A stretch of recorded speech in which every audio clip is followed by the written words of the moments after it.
அடுத்து இன்னொன்று செய்யலாம். என்ன செய்யலாம்?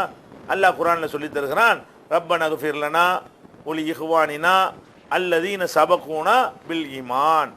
மூமின்கள் யார் என்று கேட்டால் அவங்க அல்லாஹ்ட்ட துஆ செய்வாங்க. எப்படி துஆ செய்வாங்க? இக்ஃபிர் லனா, இறைவா எங்களை மன்னிப்பாயாக, ஒலி இஹ்வானினா எங்கள் உடன்பிறப்புகளை மன்னிப்பாயாக, அல்லதீன சபகூனா பில் ஈமான் ஈமானோடு முந்தி சென்று விட்டார்களே, மூத்தாய் விட்டார்களே, அவங்களை மன்னிப்பாயாக என்று பிரார்த்தனை செய்வார்கள் அல்லாஹ் சொல்றான். இது பயன் தந்தா தான் அல்லாஹ் சொல்லி காட்டுவான். அப்போ நம்ம என்ன விளங்குறோம்? நம்முடைய வாப்பாவுடைய மன்னிப்புக்காக வேண்டி அழுது நம்ம துவா செய்தால் அல்லாஹ் அதை ஏற்றுக்குருவான், மன்னிப்பான். நம்ம பெற்றோருக்காக வேண்டி நம்ம செய்யக்கூடிய துவாக்கள் அது பெற்றோருக்கு மட்டும் இல்லை, யாருக்கும், பெற்றோருக்கும் செய்யலாம். வேற யாராக இருந்தாலும் நீங்கள் என்ன செய்யலாம்?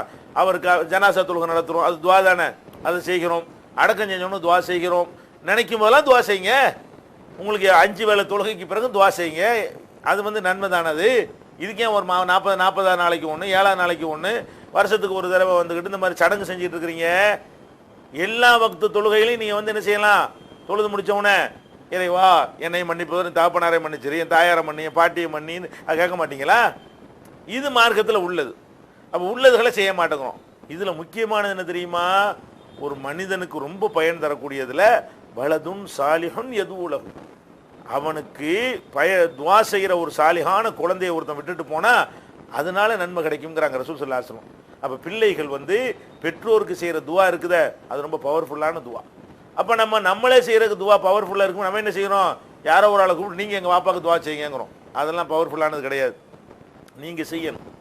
ஒவ்வொருவர் என்ன செய்யணும்? ஒவ்வொரு ஆணும் பெண்ணும் அவங்கவுங்க யாரை நேசித்தார்களோ, யார் மரணித்து விட்டார்களோ அவங்களுக்காக என்ன செய்யுங்க? அவங்க ஈமானோடு இருந்திருக்கணும். ஷர்த்து என்ன?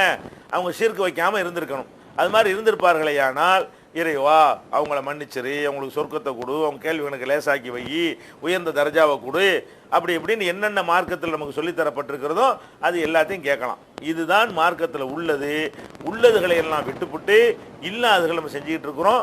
அதிலிருந்து நம்ம என்ன செய்யணும்? விடுபட இல்லை வருமானத்துக்காக உண்டாக்கணும் சடங்குகள். மார்க்கத்துக்கு எதுக்கு சம்பந்தம் கிடையாது.